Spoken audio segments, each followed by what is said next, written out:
Hello, everyone, and welcome back to The Gentle Pause. A few years ago, during a late-night doom-scrolling session, I stumbled upon a quote that genuinely irritated me.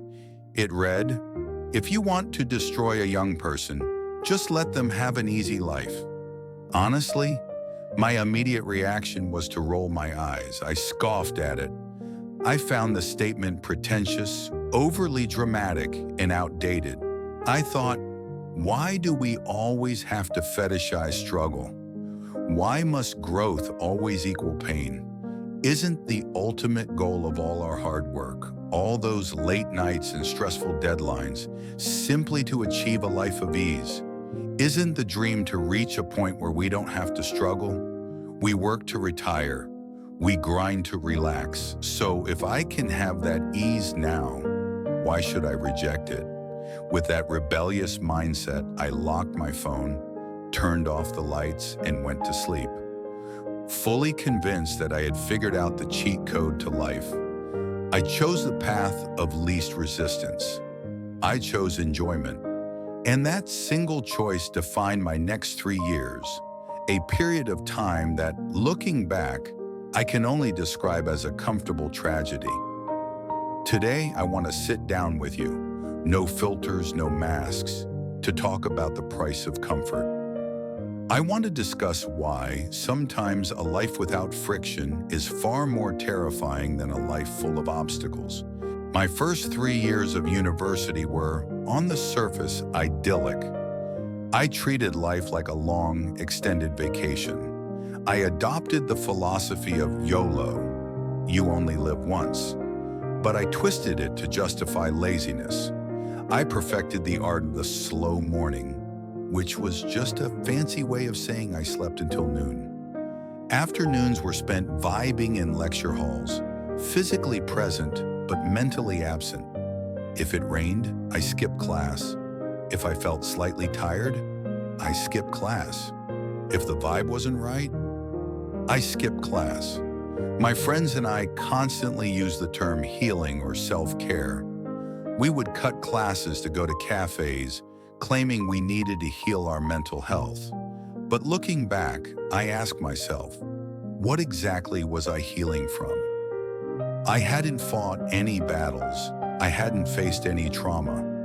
I was just using self-care as a shield to hide from discipline. When exam season rolled around, I would pull a few all-nighters, fueled by energy drinks and panic.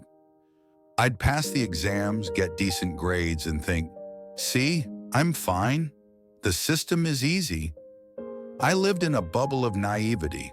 I told myself, I should enjoy these 4 years. The real world is decades away. Once I graduate, I'll naturally transform into this successful, suit-wearing professional I see in movies. I'll get a job, make money, and life will just upgrade itself. I didn't realize that comfort is like a slow-acting anesthesia. It doesn't hurt you, it numbs you. It lulls you into a false sense of security, making you believe that the world will always be as forgiving as your university professors. I was letting my survival instincts atrophy day by comfortable day. But life isn't a movie, and the script was about to change. The crash happened in my 4th year, when I stepped into the corporate world for my first internship. It wasn't just a transition, it was a violent shock to the system, a true quarter-life crisis. Suddenly, the slow mornings were replaced by rush-hour commutes. The chill afternoons were replaced by KPIs, deadlines, and demanding managers.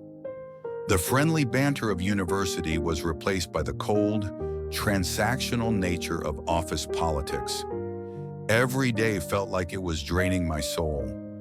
I would come home to my small apartment, completely depleted, staring at the ceiling, thinking, is this it? Is this the rest of my life? Am I just a cog in a machine? My tolerance for discomfort was zero. Because I had spent 3 years avoiding anything difficult, this sudden weight felt crushing. So I did what I did best. I ran away. I quit my job. I told my family and friends that the culture wasn't a good fit or that I was reevaluating my career path. But the honest truth, I was weak. I told myself I needed to recharge to find myself. Since I was lucky enough to have a safety net, parents who wouldn't let me starve, I decided to take a 3-month break. I convinced myself this was a strategic pause, a necessary sabbatical to recover from the trauma of working a 9 to 5. I thought I was buying myself freedom. In reality, I was stepping into an abyss. Those 3 months were the strangest period of my life. The first week was euphoric. No alarm clocks, no emails, absolute freedom.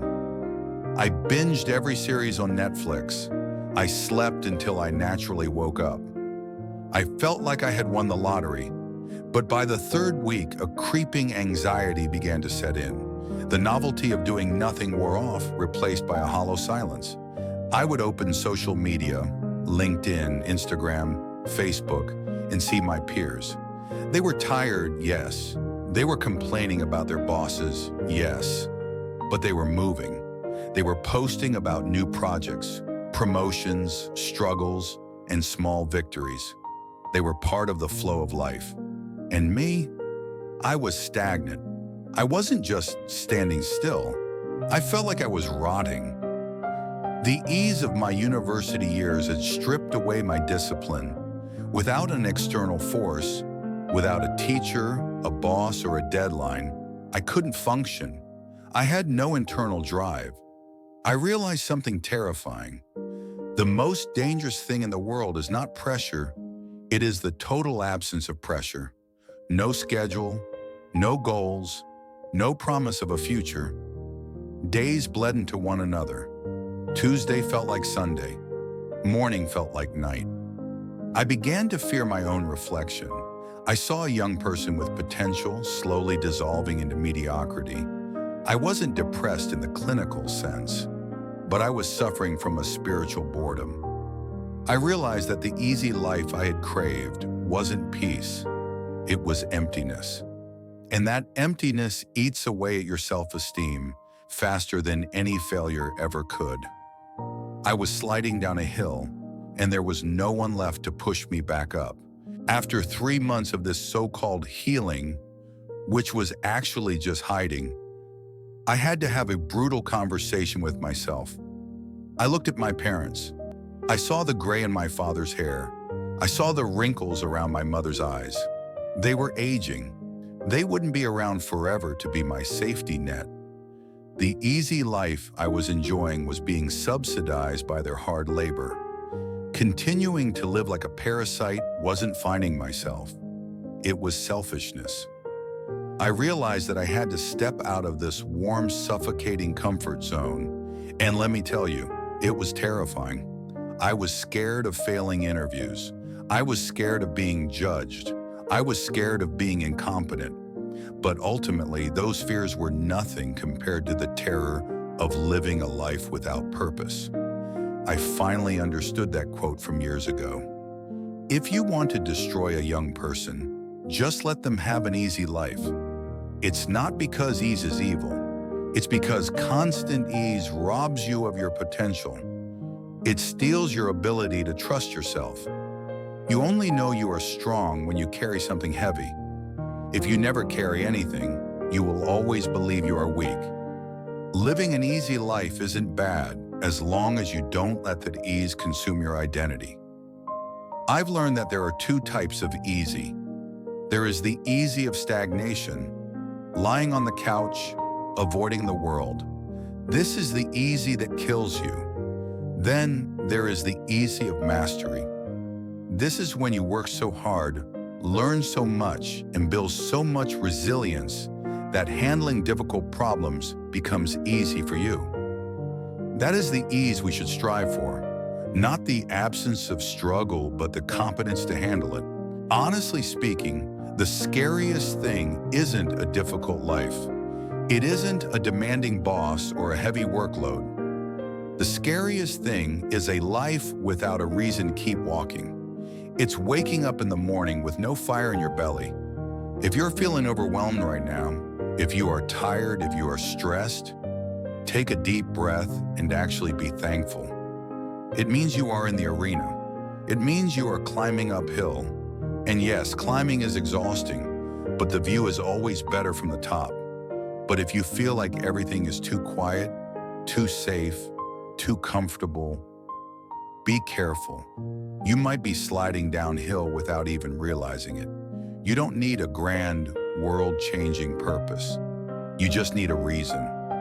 Even if it's small, like a grain of sand, a desire to buy a house, a wish to help your parents, or simply a drive to prove to yourself that you can do it. Find that reason and hold on to it. Because the moment you find a reason to struggle is the moment your life truly begins. Thank you for listening. I'm Paul, and this is The Gentle Pause.